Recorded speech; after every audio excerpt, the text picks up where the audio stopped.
अपने क्षेत्र में प्राथमिकता देकर के खुद को इन्वॉल्व करके किया है, वो वाकई प्रेरक है। आपने कोटा के ग्रामीण क्षेत्रों में हॉस्पिटल ऑन व्हील्स, ये भी एक मानव सेवा का उत्तम काम, जो राजनीतिक कामों के सिवाय करने वाले कामों में आपने चुना है, वो भी अपने आप में गांव-गांव लोगों को स्वास्थ्य सेवाएं पहुंचाने में मदद कर रहा है। आप नियमित रूप से गरीबों को कपड़े, कंबल, मौसम के अनुसार छाता की जरूरत है छाता, जूते, ऐसी अनेक सुविधाएं समाज के आखिरी तबके के जो लोग हैं उनको खोज करके पहुंचाते हैं।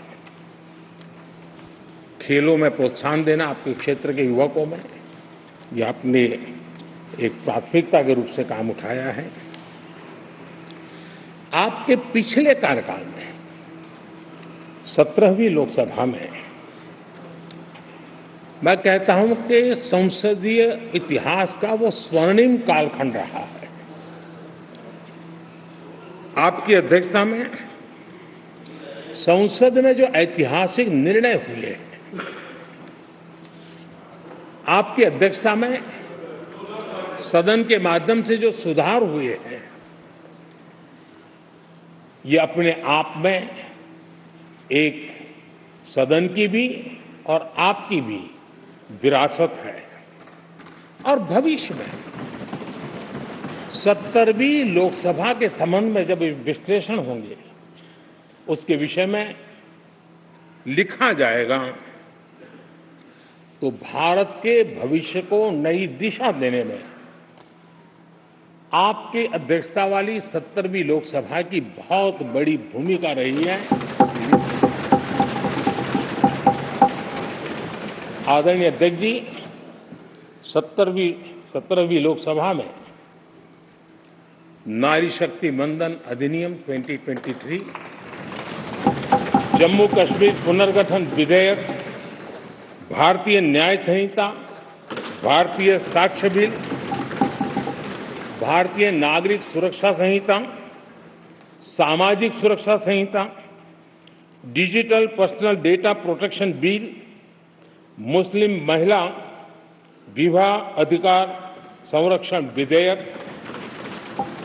Transgender persons protection of rights bill, consumer protection bill, direct tax, विवाद से विश्वास विधेयक, सामाजिक, आर्थिक और राष्ट्रीय महत्व के ऐसे कितने ही महत्वपूर्ण ऐतिहासिक कानून 17वीं लोकसभा में आपकी अध्यक्षता के अंदर इस सदन ने पारित किए हैं और देश के लिए एक मजबूत नींव बनाई है।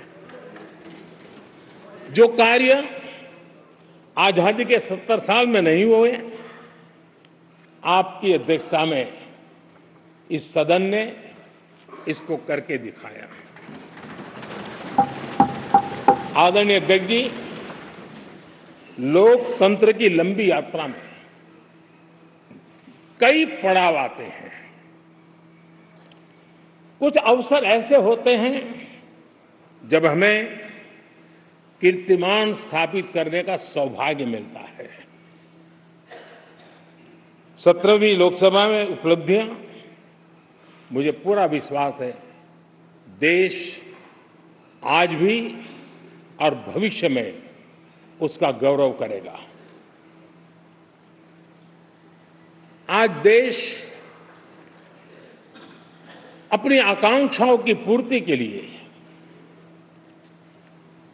भारत को आधुनिक बनाने की दिशा में जब हर तरह से प्रयास हो रहे हैं, मैं मानता हूं कि ये नया संसद भवन भी अमृतकाल के भविष्य को लिखने का काम करेगा और वो भी आपकी अध्यक्षता में। नए संसद भवन में हम सबका प्रवेश आपकी ही अध्यक्षता में हुआ और आपने संसदीय कार्यप्रणाली को प्रभावी और जिम्मेदार बनाने का कई महत्वपूर्ण फैसले लिए हैं और इसलिए लोकतंत्र को मजबूती देने में मदद मिली है। लोकसभा में हम पेपरलेस डिजिटल व्यवस्था से आज काम कर रहे हैं। पहली बार आपने सभी माननीय सांसदों को ब्रीफिंग के लिए एक व्यवस्था खड़ी की। इससे सभी माननीय सांसदों को भी आवश्यक रेफरेंस मटेरियल मिला। उसके कारण सदन की चर्चा